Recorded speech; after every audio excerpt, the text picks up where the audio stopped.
Market जब इतने ऊपर की तरफ जा रहा है और टॉप अपना बनाता हुआ जा रहा है तो सबके पोर्टफोलियो डाउन क्यों है। इस पे बहुत सारे कमेंट्स भी आ रहे हैं और लोग ये जानना चाहते हैं कि ऐसा क्यों है।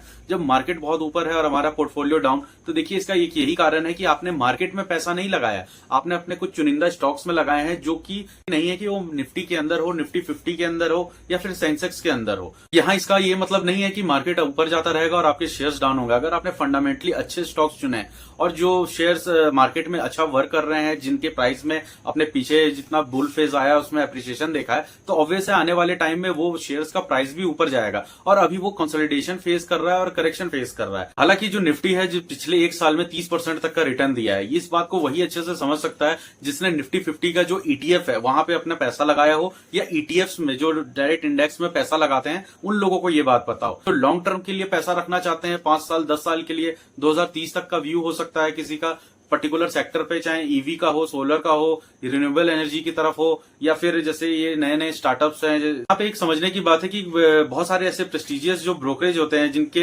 वर्डिक्स पे मार्केट थोड़ी मूवमेंट दिखाती है, ये कह रहे हैं कि आने वाला समय में इंडियन स्टॉक मार्केट बहुत बड़ा करेक्शन फेज से जाएगा। तो इस वक्त इतना डरा दिया जा रहा है, रिटेलर्स को इतना पैनिक में डाल दे रहे हैं कि शेयर सेल करके निकल जाओ। जिसने भी यहाँ इन्वेस्टेड है, आपको सेल करने की जरूरत नहीं है। ये मोमेंटम्स आते रहते हैं। 23,000 पे भी आया था कि जब मार्केट 18,000 से 23,000 पे कर रही है, पोर्ट्स ग्रो कर रहे हैं। जितने भी हमारे टॉप क्लास कंपनीज है, चाहे रिलायंस हो, अडानी हो, बिरला हो, या बहुत सारे टॉप जाइंट टाटा है हमारे पास, तो ये ऐसा तो नहीं कि ये मार्केट में बबल है, मार्केट बढ़ रहा है लेकिन कंपनियां उस हिसाब से ना तो परफॉर्म कर रही हैं, ना तो इनकी एसेट्स की क्वालिटी बढ़ रही है। लेकिन यहाँ पे आप देखेंगे तो इक्विवेलेंट है।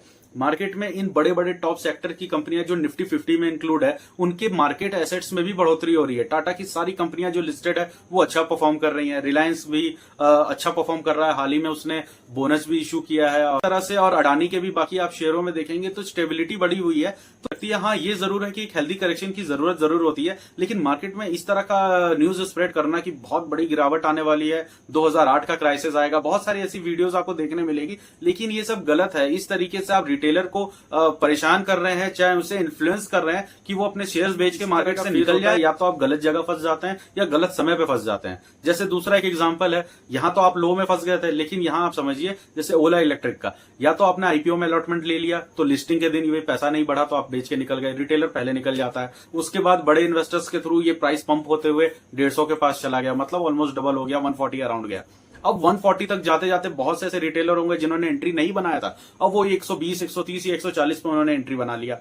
अब वो तो एंट्री बना ली है, लेकिन एक चीज याद रखिए, कभी भी रिटेलर के बेचने से शेयर बहुत ज्यादा नहीं गिरता है। इतनी वॉल्यूम्स नहीं होती है रिटेलर के हाथ में, और ना तो इतना पैसा होता है। जब बड़े लोग ये काम करते हैं तभी मैंने अपने बहुत सारे वीडियो में आपको अवेयर किया था कि ओला के इस आईपीओ से थोड़ा बच के रहें और लिस्ट होने का वेट करें। अगर आप वो वीडियो देखना चाहते हैं तो डिस्क्रिप्शन में आपको लिंक मिल जाएगा। लेकिन यहाँ बात समझने की, रिटेलर के अवेयरनेस की ये बात है, यहाँ मार्केट को बहुत ज्यादा समझ के चलना पड़ेगा। और मार्केट में बने रहने के लिए सबसे पहले जरूरी है कि आप मार्केट के मोमेंट को समझें, इसको होल्ड करके बैठे। अगर आपने फंडामेंटल स्टॉक्स उठाए हैं तो पेनी स्टॉक्स के बारे में मैं बात नहीं कर रहा हूं, पेनी स्टॉक्स का हम ना रेकमेंड करते हैं। तो दोस्तों, अगर आपको ये वीडियो इन्फॉर्मेटिव लगी और आपके काम की लगी तो आप प्लीज इस चैनल को लाइक करें, सब्सक्राइब करें। हम आगे भी और इन्फॉर्मेटिव वीडियो लेके आते रहेंगे। तो मिलते हैं नेक्स्ट वीडियो में। नमस्कार।